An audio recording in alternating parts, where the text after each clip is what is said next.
All right, welcome back. And we're talking about the residents of Hamburg, Iowa here, not Germany, Hamburg, Iowa. Yeah. And this is interesting. Great news. It looks like those temporary levees may have held, Paul. Yeah, of course, they were waiting for the water to get there and seeing if the water was going to flood through town. They built the levees during the last few days, and it looks like they worked. But they're not quite out of the woods yet, Matt. An additional 5 feet of water is expected later today, so hopefully it will still hold as the water moves in there, too. And again, after all the stories we've had of areas devastated by flooding, finally we have at least a little bit of good news. I mean, you talk about a lot of work by a tremendous number of people to make that town safe.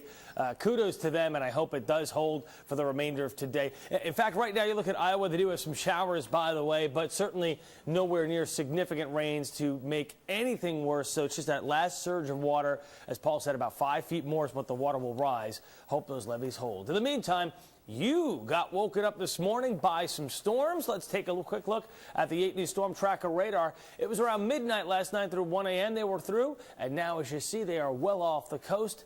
In fact, look at them blowing up in the Atlantic Ocean. But again, Metro Richmond, Petersburg, over my shoulder, all quiet this morning. We do have some fog this morning because of those storms. Right now at the airport, new number coming on in, quarter-mile visibility. We have 1.5 miles up toward Ashland. That's pretty low stuff. So watch out on the I-95 corridor all the way down to Petersburg. As you get to the split of 85 and 95 here, you're going to have some issues down towards South Hill, northern Brunswick County with a half-mile visibility. A lot of fog, by the way. Louisa down 522 all the way into Powhatan and even over into Amelia County along 360. Again, some of it's very localized. Some of you won't have fog at all.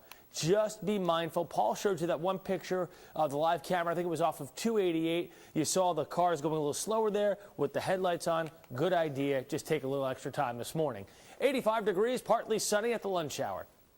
91 at 5 o'clock. We do run the risk of a storm or two this afternoon. Certainly not as widespread as what we've been having, which is good news. 63 in Ashland. 66 in Richmond right now, 70 Petersburg. So it is mild and a little muggy in some areas. On the satellite picture with the radar on top, no real weather systems coming at us anytime soon. So the focus of the weather will be heat and humidity developing storms. In fact, here we go with your hour by hour at 5 o'clock this evening. We have the risk of some scattered storms. The rest of us seeing partly sunny skies. The main threat from the storms today, locally heavy downpours. After midnight, the threat of storms is gone. And look at your Saturday morning forecast. Partly sunny skies. Will stay that way all day. It will be a hot and humid day. Highs topping out in the low 90s. We do run the risk of an afternoon storm or two, probably around 10 to 20% at best. So a very small risk there. We'll be hotter on Sunday, your Father's Day, with a high of 94. 93 on Monday, and then middle to upper 90s next week. We go back over to Amy now. Thank you, Matt. Animal advocates weigh in on last weekend's